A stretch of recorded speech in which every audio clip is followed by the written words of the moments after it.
Fuck Sean Con. Duval told me die. Duval. So I touched on this a bit in the previous video. I don't think this should come as any surprise to people, but I think this is probably the most obvious a Jaguars pick has been in a long time. Like, we know what the fuck they're about to do. And I'm going to tell you right now, I'm going to let the cat out of the bag. And if they don't do this, I'll be very shocked.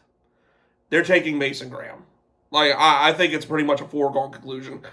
Everything that James Gladstone has said, Liam Cohen has said since they got the job, and all their moves in free agency, especially with the addressing in the interior of the offensive line, that pretty much is saying that they're going Mason Graham with this pick. And it's a good pick. Like, granted, I'm going to be honest with you, I think I would prefer an Ashton Jeanty because I think Ashton Jeanty is a generational talent at running back.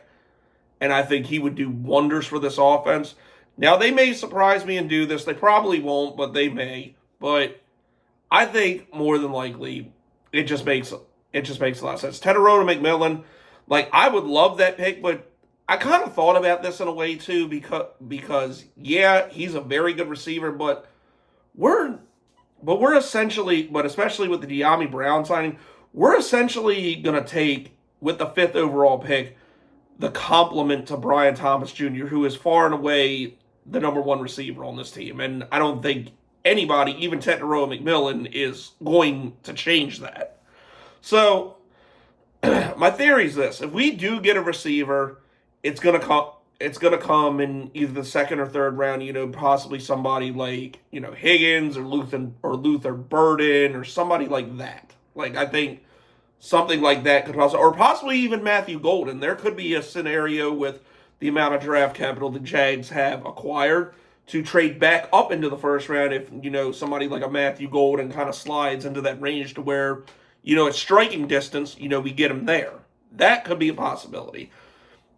And, but yeah, and then barring some crazy trade, like let's say the Steelers or Saints or somebody like that really wants either Jackson Fart or Shitturd Sanders, if they're still available, because they're not going to do it for Cam Ward. Like, if Cam Ward was doing it, I'm sure a couple teams would be all over, but Cam Ward's not making out of the top 3.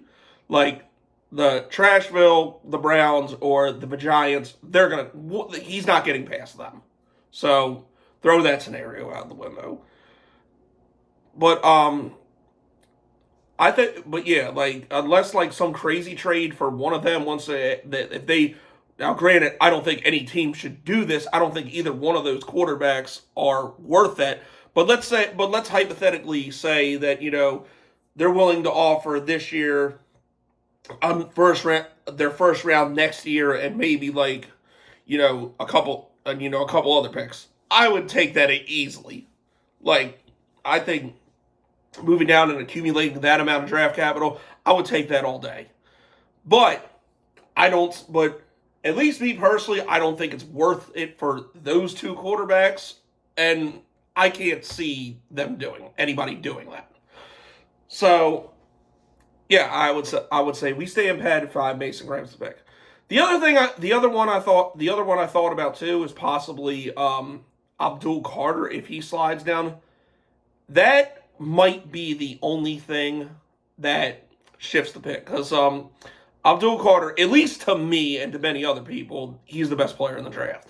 So if he somehow is there at 5, I think you forego whatever the fucking game plan is and take him. And I know some mock drafts and people are still talking about Will Campbell, but I'm sorry, at this point, Will Campbell I think that would be incredibly stupid and irresponsible to do. Because now, before they re-signed Walker Little, why they re-signed Walker Little, I have no fucking idea. Like, I don't think he's that good. I think he's basically Cam Robinson all over again without him being the head case. But regardless, he's re-signed for another 3 years. Anton Harrison is still here at right tackle. We just paid Patrick McCarry and Robert Hainsey this year in free agency. Last year, we traded for Ezra Cleveland and re-signed him. So these are all guys that have at least 3 years left on their current contracts. So it would make literally 0 sense to draft Will Campbell at this point. Now, if Walker Little wasn't here, and this is coming from somebody that does not like taking offensive linemen in the first round, even though sometimes it's a necessity. Like, had Walker Little not be re-signed, I would be all for taking Will Campbell 5th overall. Like, I would be all for it. Like, if you'd have I thought, like, you can go back to videos during the season. I thought for sure that we were just going to let Walker Little walk. No pun intended. But I thought we were going to let him walk, and Will Campbell was going to be the pick easily. But my theory on this was Trent Baalke's final fuck you to the organization because he knew he was getting fired. So now we're stuck with Walker Little for another few years. And the other reason I say that is because I say it's definitely Mason Graham. Like, for those in favor of taking a receiver in the first round, Brian Thomas is obviously the number one receiver. Dr. Strange, he's going to get more targets. They have Parker Washington in the slot. So it's basically going to... So this is kind of a trial and error thing. De'Ami Brown got a 1-year prove-it deal. Gabe Davis, if he doesn't, improve, his ass is going to be gone next year. So I guess they're trying to see if either one of them can be the complement to Brian Thomas Jr., and if they can't, they're going to draft a guy next year. So that's kind of my theory there. But you have Brian Thomas in front of you, so that area isn't going to suffer too much.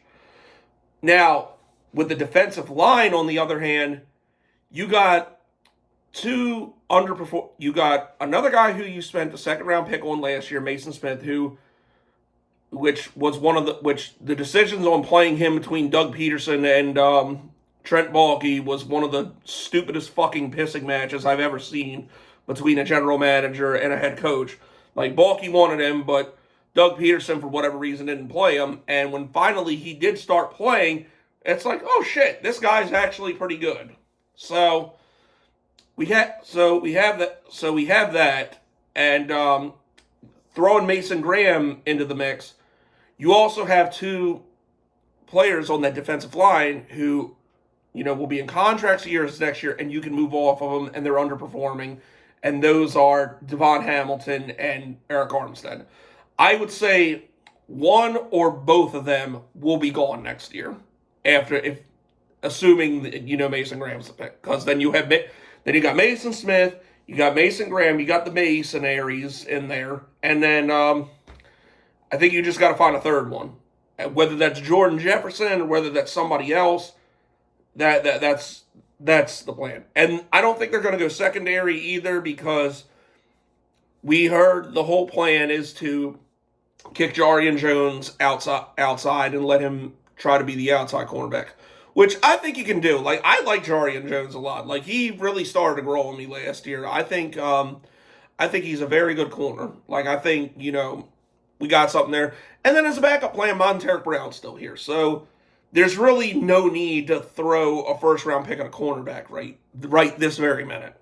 So just looking at everything, and the fact they want to build in the trenches, they want to build all this and that, and taking guys with a high floor, which Mason Graham has. Like, Mason Graham, I'd say, is probably the safest player in this draft that won't be a bust. Like, he's great at run block. He's great at stopping the run. He's great at rushing the passer. The guy had 9 sacks from a defensive tackle position. So now I don't think he's going to do that in the NFL, but I think on a good year he can get you like 5 to maybe 8 sacks.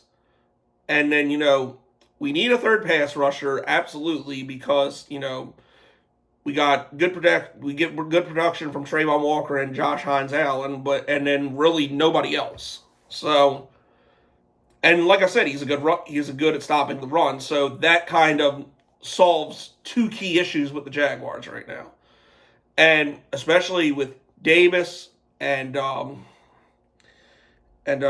Armstead and Hamilton all leaving after this year, the fact you can move all those contracts, that's when you got to go in. You got to pay Trayvon Walker, and yes, we are paying Trayvon Walker. And don't worry about the stupid trade rumors. It's not happening, and if it does, it's gonna be absolutely fucking ridiculous.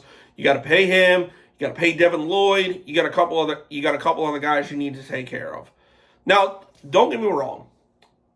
I've said for a while that the main person I want, my dream first round pick, is Ashton Genty. Like, no doubt about it. Like, I would absolutely love him to be in this offense. But everything I'm seeing, it's just not. It's probably not going to happen. And I think like I said, I think probably the most logical thing, the way the offseason is gone and what they are all hinting at, Mason Graham will be the pick, and it'll be a good pick. So that's pretty much where I'm at, and we'll see if I'm wrong here, but I'd say that's probably what's going to happen. But that's all, people. It's been your boy Jagging Off. Go Jags, Duval till I die. I'm gone.